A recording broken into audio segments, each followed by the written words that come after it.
Whatever! Fuck! Fuck. I'm going to work.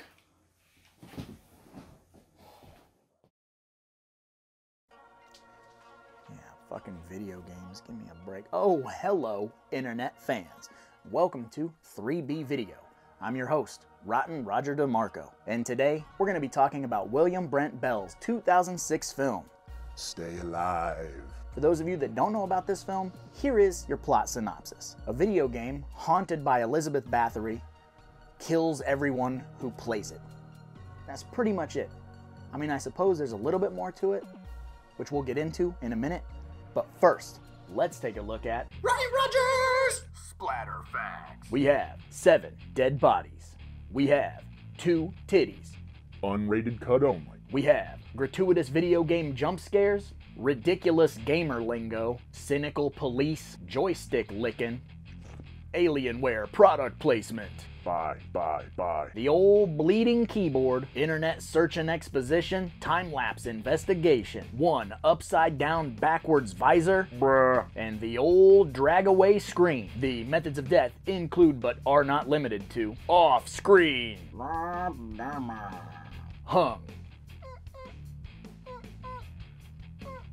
stabbed off-screen, ghost horse hit and run, Try as I might, I cannot duplicate that for you. splody head rip, and throat slash.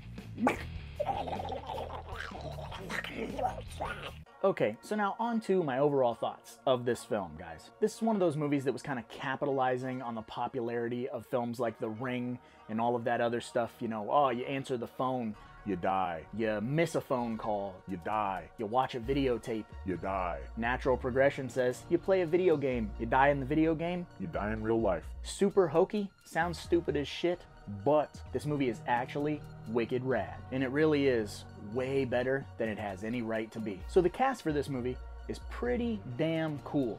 It even has Frankie Muniz as like a neurotic gamer. I had a joke about him, but I forgot it.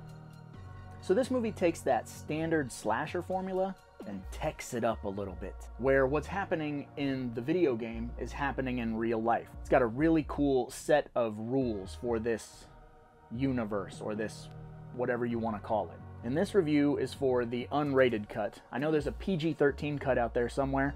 I've never seen it. Frankly, I'm afraid to see it. This was Disney's first and last slasher movie. I'd imagine the PG-13 version could probably be aired on the Disney Channel, so I don't want to see that. The plot moves forward really fast, but it does suffer from over-explanationitis. Wait a second. Freddy died by fire. Jason died by water. How do we use that? Freddy vs. Jason reference, deep cut. And the thing about next-gen tech, which is what this movie is based on, is that once that generation has passed, the graphics and the thought process of what video games were going to be able to do doesn't age very well, especially since this game is made for PS2, but it has voice-activated commands and things like that. At the time, you watched it and you went, that's wicked rad.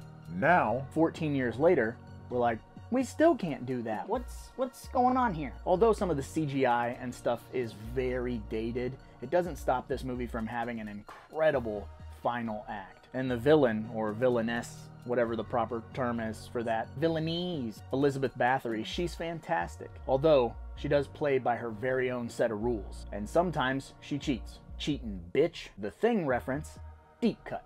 I don't have a lot of negative things to say about this movie. In fact, when it came out, I was the only one of my friends who fucking loved this movie. In fact, I would tell everybody about it and be like, you gotta see this. It's actually super fucking cool. Even though it does have a lot of shortcomings, but it doesn't stop it from being a very fun, fast-paced 90-minute ride. So in my personal opinion, this movie is 100% popcorn as fuck. Because it's this silly little dated horror movie about a killer video game starring Frankie Muniz. So very timely. And I'm aware that out there in the real world, someone might see a movie called Stay Alive about a killer video game and be like, no, that is dumb as shit. But in here, at 3B Video, this B movie is the movie. But I suppose I should probably get going, because after all, there's a lot of movies out there and somebody's got to watch them. So